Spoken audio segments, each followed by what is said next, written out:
Hey everybody, it's me, Bryson Booker, and guess what? I got another review for you. I gotta turn on my light because you can't see me. There we go. And anybody else who's a musician or sound engineer and is looking for products that will accurately reproduce the particular source that you're using with it. If that makes sense. In other words, today I'm going to be reviewing another direct box. Yes, another direct box. But this time, it's from a company called Radial Engineering. And it's the Radial Engineering JDI passive direct box with a Jensen transformer. Now, you may be asking yourself, Bryson, this is the second direct box review that you've uploaded on Facebook and on YouTube. What is a direct box? Why the heck do I need one?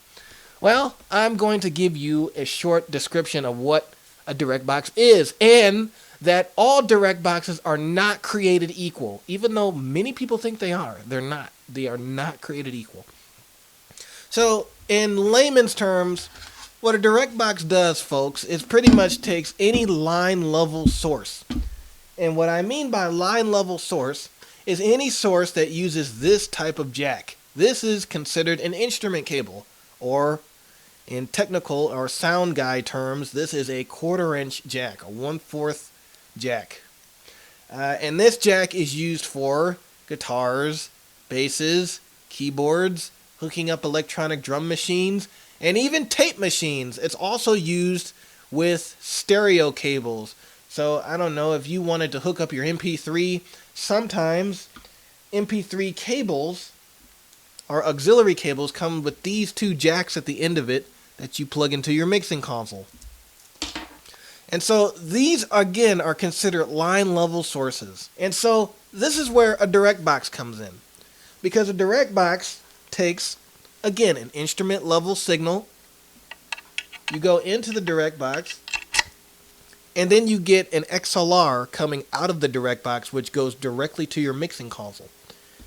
This not only limits buzz, hum, and all that nasty stuff that you get from, unbalanced cables such as this, but it also allows your keyboard, guitar, or bass to accurately be reproduced without any degrading quality once it gets to the mixing console. Some direct boxes are kind of cheesy, and what I mean by that is you use them and they do what they're designed to do, and that's it.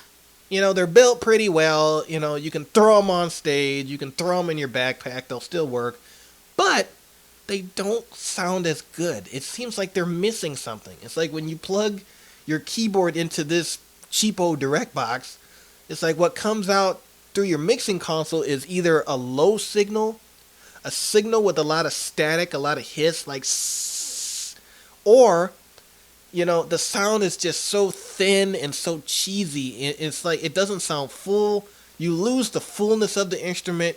You lose the depth and warmth coming from your keyboard or bass.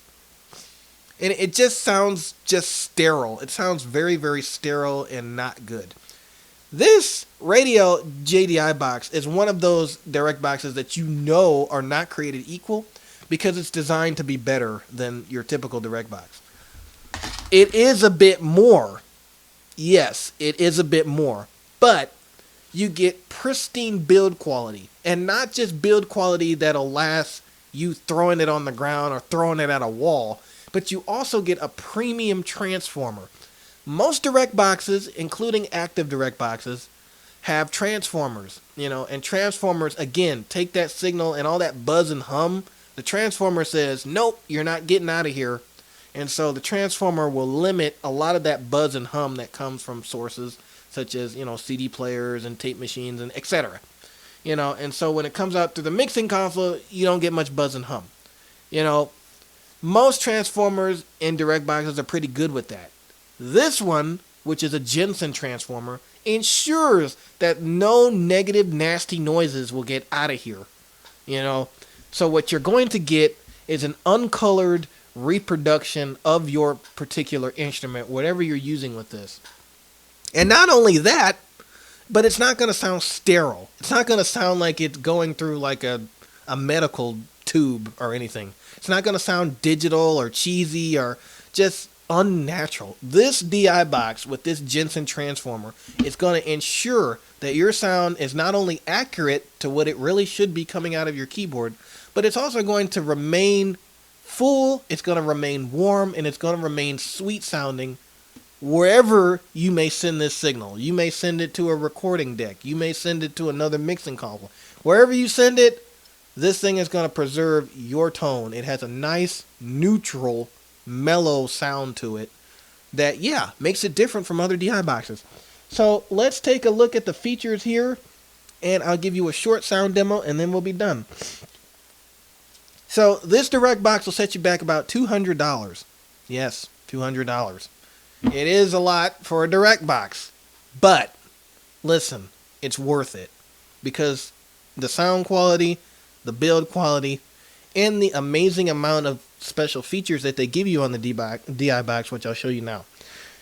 So some of the first things you'll see here is, I know this is hard to see, but right about here you get a pad. So this is a pad. So this kind of, remember what I was talking about where some sources are just way too hot?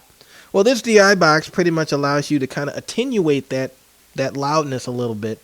So once it gets to the mixing console, you have, you know, a volume that is workable. You can work with the volume that your particular keyboard or whatever is giving you. So that's why they put a pad on here. There's also another unique function on here that you can't see, but it says merge.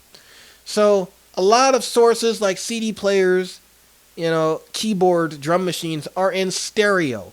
And sometimes you run across mixing consoles that either don't have too many inputs for stereo sources, or you already have so many sources, you already have a lot of drums, guitars, basses, tracks, whatever, and you just have to take your keyboard or CD player in mono. So what this does is it pretty much allows you, once you push the merge button, it allows you to plug a stereo, two stereo 1/4-inch cables from your keyboard or wherever right in here. So this output becomes pretty much a right input for your stereo device. So you plug those both in here, and then you have a mono output that goes back to your mixing console. So you can use a stereo source like a CD player, which is actually something that I did and that I actually like using this unit for. When I do playback music, you know, at different events, I actually use this as part of my playback rig and run my tracks from my computer, the audio tracks, the music that I want to play from my computer. I run it in this guy, and then I go to my mixing console and just use one of the microphone pre's. Again, the sound is neutral, the sound is uncolored, the sound has a lot more depth than it would you plugging the cords right directly into a mixing console. I'm telling you, there's a difference, guys. And then on the top here, you got even more goodies. So let's look at the top here.